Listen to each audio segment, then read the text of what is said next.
Hello po, greetings mga kababayan. Ito po muli sa Tony Rogelio ng Batas Pinoy. Ang ating pong channel ay isa pong legal and public service program ng iyong lingkod. Okay? O by the way, sa mga hindi pa po nakakilala po sa akin at hindi pa nakapag-subscribe, pwede po bang makihingi po sa inyo ng pabor, no? If you find our videos interesting and informative, siguro naman po, wala naman pong hindi mo po kalabisan po ako po hihingi sa inyo ng pabor, no? Paki-click lang po yung subscribe, share, and like buttons po natin. No? Pang sa ganun po ay mapalawig pa natin ang ating advokasya na ma-share po natin ang legal na informasyon sa ating kababayan, kaibigan, kamag-anak, o kakilala. On it could be your friends, no? Para sila rin ay may mapulot po sa ating mga usapin. Kasi maaaring pag-usapan po natin dito, maaaring sa inyo ay walang relevance, walang importansya. Pero sa iba po, no, this could be a fitting an applicable information para sa kanila, no? So that they could be properly guided, okay? And of course, sila din po ay may mapupulot, no? Nakalaman tungkol sa batas. Sabi nga natin ay lamang na ang may alam sa batas. Okay? Maraming salamat. Kasi sana matulungan nga ni po nyo ako kasi naalala ko, ay more than 60% po ng ating viewers ay hindi po subscribers, no? So kung hindi pa kayo nakapag-subscribe, paki-click po ang ating subscribe, search, and like buttons po natin. Of course, yung notification bell upang sa ganun, pag meron po tayong mga updates, no, you'll be duly notified. Okay? So maraming salamat sa inyong pagtangkilik. Okay. So, okay, ang ating pong tatalakayin ngayon sa episode nito, again, ay tungkol po sa ampon. Okay? Ito po yung sulat po sa atin, no, ni Juliana Mayamor. Okay, yan po ang username niya. Okay? Kaya lang sa sulat niyo sa atin ay mukhang hindi po masyadong maliwanag, no? By the way, reminder lang po. Kung kayo po ay magtatanong at katulad nito, no, if you expect yung inyo pong videos, no, ang inyong mga tanong ay maisadula natin dito sa ating mga videos, kung mas mabuti po kung mas klaro, no? Para hindi na po tayo mahirapan na mag-decipher pa kung ano bang ibig sabihin, no? Ano ba talagang gustong palabasan ng inyong questions. Kasi po, kami po mga lawyers, no, we go by the facts, no? Pag mali po ang pagpresenta ninyo ng facts, okay? Pag mali po ang pagkaunawa ko doon sa kwento mo, mali na po yung aking magiging maibigay sa inyo na kaalaman o impormasyon. Kaya napakahalaga po na magkapareho po tayo na we are on the same page, no? Lalo na sa pagtangkilik at pag-accommodate po sa inyong mga katanungan. Okay? So anyway, katulad itong katanungan sa atin ni Juliana Mayamor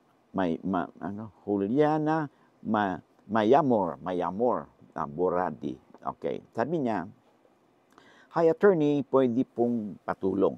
Sabi niya kasi yung situation ko, sabi niya, birth lang daw ang hawak niya. Maybe she's referring to birth certificate lang ang hawak niya. Patay na daw yung nag-umampun sa kanya, tapos wala po silang anak. Okay.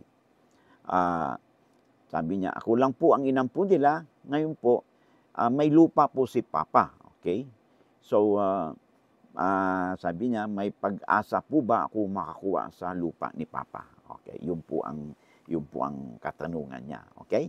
So, sasagutin po natin, in a short while, no?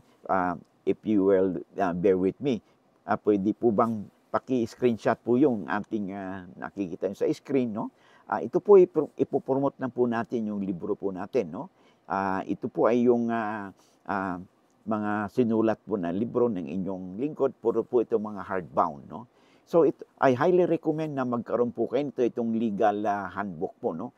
A daily companion for all, no? At saka itong handbook and Bill of Rights. Kahit na hindi po kayo lawyers, no? You can find this book a handy reference materials, no? Kung meron kayong gustong malaman o maintindihan pa tungkol sa mga batas na it could affect yourself. Okay? So particularly, I highly recommend you have this legal handbook, A Daily Companion for All. Ito pong libro pong ito ay dito yung mga may kinalaman po yan sa batas po na could affect our lives, no, our family, no, our duties, rights, and obligations po sa ating pamilya, sa ating pong sarili, sa ating kapwa. Okay?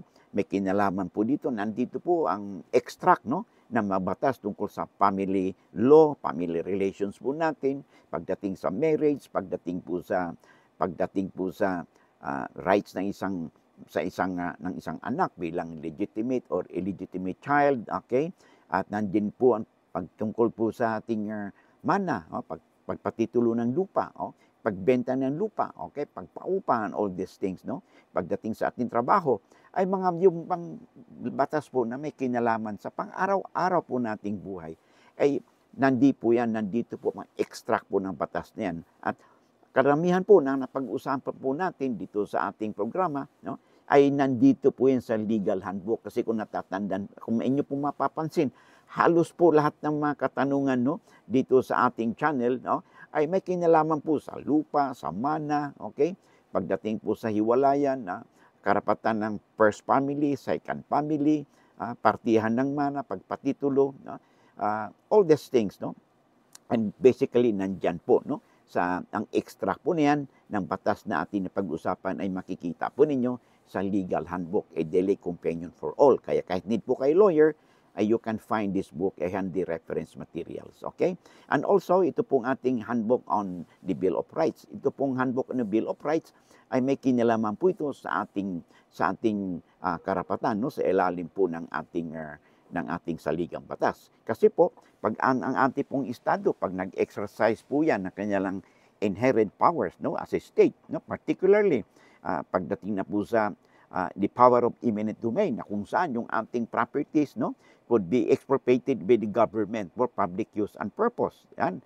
And also yung the power of taxation and the power of yung police power, wherein if the government or the state exercise these inherent powers, no, ay more or less po maapektuhan po ang ating property po natin, ang ating pong liberty, apektado po yan, no? So kaya nga meron pong mekanismo o shield, no, na talaga sa ating saligang batas. Ito yung Bill of Rights na kung saan magagamit po natin nasan data ito upang sa ganun magiging gabay po natin, no? Parang ating shield, no, and against the unlawful or arbitrary exercise of the inherent powers of the state. Kaya alam po natin na pahalaga, na alam po natin yung ating karapatan. So, kaya meron din po dito ang usapin tungkol sa arrest, no, warrantless arrest, kailan ba tayo maaresto ng walang warrant, no? Walang warrant of arrest, kailan ba tayo mahalughog ang ating mga properties ng walang search warrant, okay? At kung sakali mang tayo ay hinuli ng ating otoridad, no? Ano bang karapatan ng isang tao, no? Under custodial investigation? Ang mga kasagutan po niyan ay makikita po ninyo dito sa ating Handbook on the Bill of Rights. Kaya napaka-importante po na kung meron po kayong copies ng librong ito, no, kahit na hindi kayo lawyers, this could be a good investment, no, for you na magkaroon kayo ng copy nito sa inyong bahay at saka sa inyong workplaces. Okay? And of course, iba po nating libro, mga panyeros po natin, no? Ang labor laws po natin. This could be helpful sa ating mga HR practitioners, no? Mga labor and industrial relations practitioners, no? And of course, yung corporate law natin annotated, no, sa mga corporate lawyers po natin, this could be a handy reference materials for you. Of course, and of course, the last but not the least, ito pong ating SIPRA, no? Sa mga panyeros at panyeras po natin, pag wala pa po kayong copy, no, ng librong ito, no, you can order online, no, kung gusto niyo. Paki-screenshot po ang ating screen niyo, no, so that may nandiyan po ang details, no, how to navigate, no, upang you can order online, or you can also visit their branches in Metro Manila. Meron sila sa Mandaluyong, Manila, Makati, okay, and in Quezon City, and they have branches also in Davao and in Cebu, okay. So you can order online, free delivery daw po. Okay? These are all hardbound po, no? Itong mga librong ito. Okay? Maraming salamat. Okay? Back to our discussion at sasagutin na natin ang katanungan ni Juliana Mayamor. I'm sorry, if I mispronounce your username. Okay. In the first place, dito sa kwento sa atin ni Juliana, it appears na siya daw po ay ampon. Ang problema, hindi naman sinasabi kung ano bang ano niya. Is she legally adopted? Okay, that's number one. Number two, ang hawak lang daw niya is birth certificate. So kung ang hawak mo, tingnan mo muna sa birth certificate mo. Okay? Kasi kung ang nakalagay sa birth certificate mo, yan tinatawag kasi minsan uso yan, di ba? Yung tinatawag nating simulation of birth. Yung iba na gustong mag-adopt, ay hindi sila, yung ibang couple, ang ginagawa nila ay kaysa dadaan sila sa proseso ng legal na adoption, ang ginagawa nila, pag may bata, ipinapangalan lang nila doon sa kanilang sa magulang, no? Palalabasin nila na ang batang iyon ay sila yung magulang. Ang tawag po niyan ay simulation of birth, ay bawal po yan because that is contrary to our laws, no, particularly in the revised penal code po natin, okay? At may kaparusahan po yan. Ngayon, but that's besides the point, okay? So, sabi dito, inampun daw siya pero wala naman daw yung anak yung nag-ampun sa kanya, okay? Ngayon, namayapa na yung nag-ampun sa kanya. Ngayon may alam siya na may lupa daw yung papa. So, maybe she's referring to yung umampun sa kanya, okay? May makukuha ba siya, okay? Ngayon, kung wala naman kasi mag-o-oppose, no? Katulad niyan, wala namang kamong anak, okay? Kundi maaaring ikaw lang kasi sabi mo wala silang ibang anak, okay? Kung may magkukontra diyan, mapapatunayan nila na ikaw ay hindi talaga legally adopted, then posible na mawalan ka ng karapatan na magmana. But then, tandaan po natin na pag ang hawak mo ay mayroon kang birth certificate, okay? At nandito sa birth certificate ay nakapangalan dyan ang nanay mo, na yung biological mother mo nandun at pinirmahan ito ng papa mo.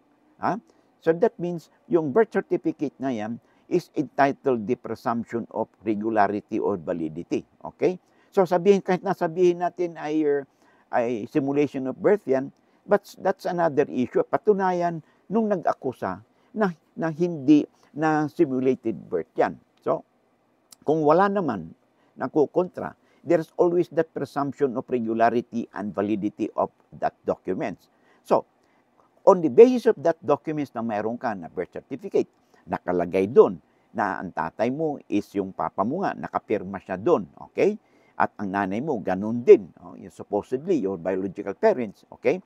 With these documents, okay, you are, as evidence, no, that is a proof that you are entitled to inherit, okay? Kasi, ang nakalagay doon sa birth certificate. Ngayon, kung may kukontra, okay, sino ba ang kukontra dito? Kasi sabi mo nga, wala namang anak. Siyempre, ang kukontra dito most likely ay yung mga immediate members, family ng inyong nag-adopt sa inyo. Katulad halimbawa, ng kanyang mga kapatid, okay? Na sila, kasi in the absence of the surviving spouse, okay? Halimbawa, pumanaw na yung papa mo at wala na rin yung kanyang asawa, pareho silang pumanaw na, okay? Ang mga compulsory heirs nila ay anak nila, wala na nga. So, sino yung susunod na tagapagmana nila? Ay siyempre yung kanilang mga collateral relatives. It could be their siblings. So, sila yung maaaring kukontra. Kung sila ay kukontra, kung hindi naman sila kukontra, at alam nila na ikaw ay tinuring naman talagang tunay na anak, then perhaps walang magiging hadlang doon sa pag-claim mo bilang tagapagmana, no, ng nasabing property. Okay? So, yes, entitled ka kung ikaw talagang mag-isa na lang at base doon sa birth certificate, no, ay pwede kang magpagawa sa lawyer ng affidavit of self-adjudication as sole heir. Okay? Upang sa ganon, ma-formalize mo yung mga dokumento as basis na para mailipat sa inyo yung pangalan ng titulo or tax declaration certificate. Tandaan na po natin, you have to follow the process, no? In the settlement of the estate, no? Pag mayroon ka niyan, yung affidavit of self-adjudication as sole heir, then of course, bayaran ninyo yung mga kakibat na estate taxes, documentary stamp tax, and of course, kailangan magkaroon kayo ng publication sa newspaper of general circulation for 3 consecutive weeks, no? As regards the settlement of estate. And then, pag nabayaran ninyo lahat yan, mga kakibat na taxes, merong updated kayo sa amilyar, mabigyan kayo ng tinatawag nating tax clearance ng inyong local government. Sa BIR din, mabigyan kayo ng ICAR, Electronic Certificate Authorizing Registration. Ay, that's it. Ipresenta ninyo ito sa Register of Deeds together with mga documents na nabanggit po natin, and ika-cancel po, no, ng Register of Deeds ang existing title, no, and i-register ang inyong settlement of estate, no, sa Register of Deeds, and then mabibigyan kayo ng panibagong title. And then with this, you get a certified true copy of the title. Pumunta kayo sa assessor's office, and then ipa-cancel ninyo yung lumang tax declaration certificate at mabigyan kayo ng panibagong tax declaration certificate. Okay? So, yan lang ang basic ninyong tatanda, no? At kung harinawa, no? Kung wala namang kukontra, then smooth sailing kayo. Ngayon, kung sa ibang dako naman ay kayo legally adopted. Legally adopted kayo. Wala pong problema doon. Hindi po maaaring kukontra yung, halimbawa, merong mag-claim yung, kasi ikaw na lang mag-isa, legally adopted ka. Mayroong bang karapatan na mag-claim yung mga collateral relatives ng magulang mo na nag-adapt sa iyo? Wala po, because as the sole heir, kayo na yung mag-i-inherit ng nasabing lupa ng iyong papa. Okay? So, I hope maliwanag yon, no? And nabigyan natin ng kaakibat na kasagutan ang tanong po sa atin, no, ng ating viewers na si Juliana Mayumaror. Okay? Maraming salamat, and I hope to see you again in the next video po natin. God bless.